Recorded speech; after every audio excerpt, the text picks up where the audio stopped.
What's up, y'all? Back with another one. Today, we're diving into Joe Budden's reaction after 50 Cent dropped footage of Jim Jones allegedly getting locked out of his own podcast studio over rent.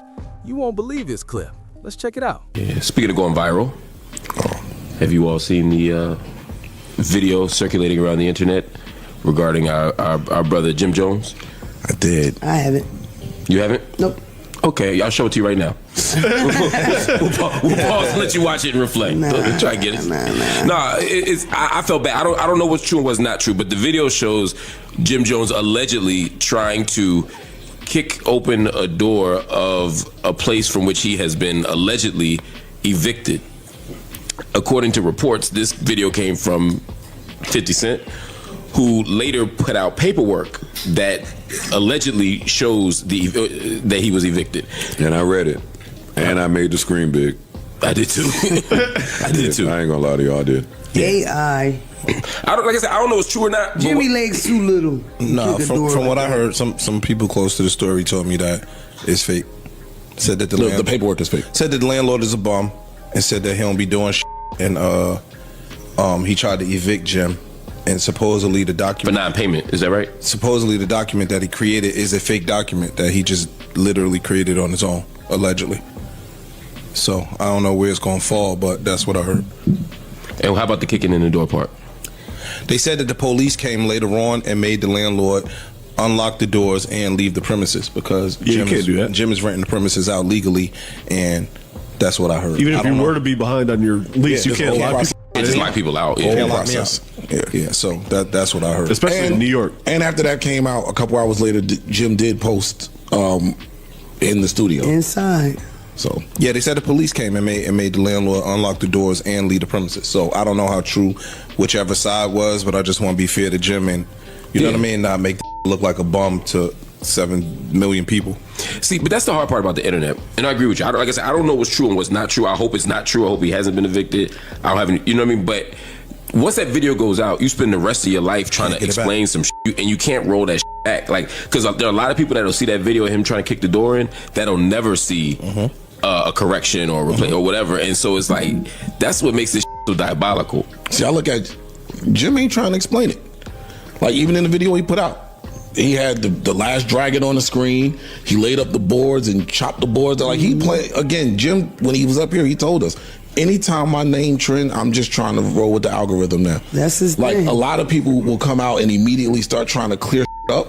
He ain't doing that. He ain't did it the last time. But he did post himself in the place. He wanted you at least know he wasn't evicted. Right. But to show that, hey, I wasn't evicted. I'm in the place. I wasn't arrested or anything. And I'm laughing with you. And I'm laughing. Yeah. Like I'm making some fun out of this. I like that about Jimmy, though. I don't come off like fake. He come off like he bitten with, you know. Like unbothered. They had the whole thing when he was saying, oh, the heat is off. He's in there, with the fire.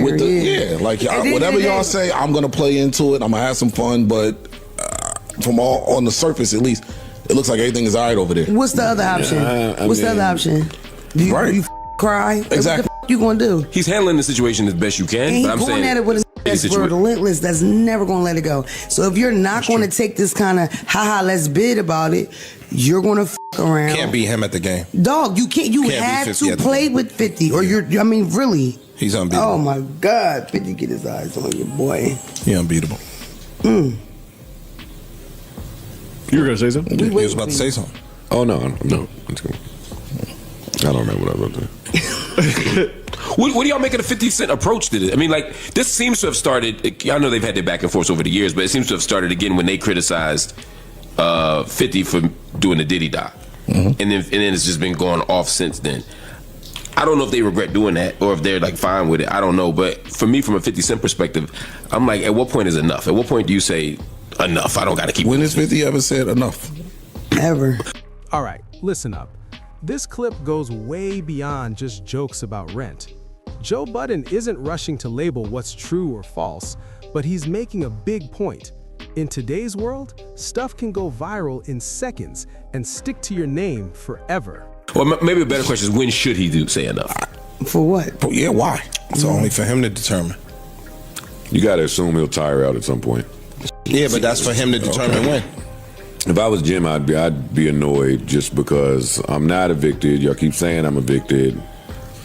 The heat That's what I was going to say. The Heat jokes were funny because following all the Heat jokes, we did see all them in bubble gooses and Avirexes and coats, and we saw like the breath coming out. So that made it funny. But the eviction stuff, if I'm not evicted, which he's not, because every time we see him, he's right back in the building. So it's like, what am I doing here? What is to come of and this? At the end of the day, people criticizing 50 for making that documentary.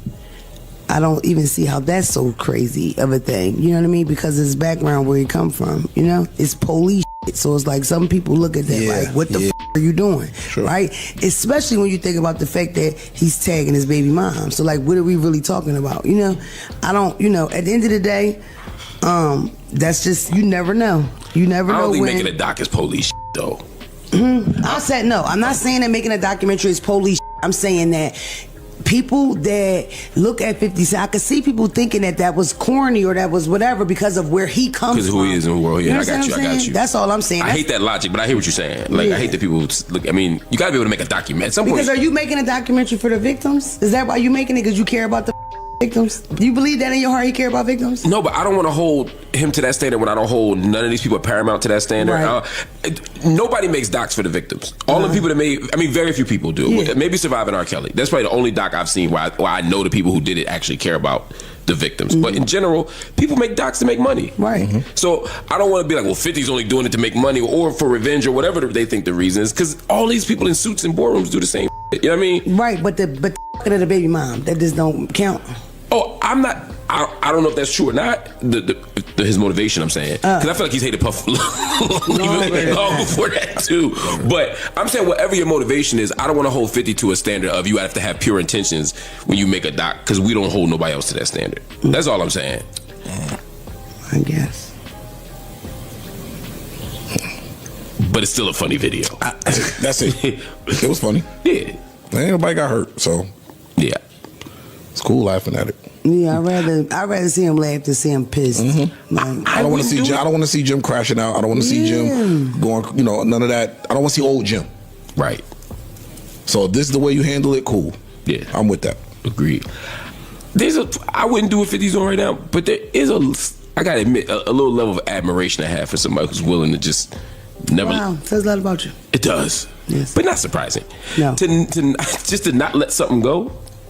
And to find new creative ways to be petty. I mean, there's just a level of commitment that I admire. Even though I wouldn't do this, I just think it's too much. You know what I mean? I do appreciate it. Or is just rich and bored. And sometimes that's all it takes. Like, all right, you my person of the day. Yeah. You done mentioned I just need a reason. I think 50 literally. I think 50 just needs a reason for anybody. Not a big one. I think once he got it, that's what it is, and he's standing on it. He feels the type. Like, I really think he feels a way about these people he's talking about, and he gonna get it off. Joe Budden's take on all of this isn't really about whether Jim Jones actually owed rent. It's bigger. It's about the power and danger of viral moments online. He's clear that he doesn't know the full truth and even mentions hearing the paperwork might not be legit, meaning Jim could still technically be renting the space. But here's Joe's main point. Once a clip hits the internet, most people only remember the snapshot, Jim trying to get back into his own studio. Corrections? Rarely seen. That's the harsh reality of internet culture. Joe also gives props to Jim for how he handled it. Instead of getting defensive or losing his cool, Jim walked back inside, leaned into the jokes, and stayed unshaken. Joe says that approach beats flying off the handle any day. Don't forget to drop your thoughts in the comments and smash that like button on this video.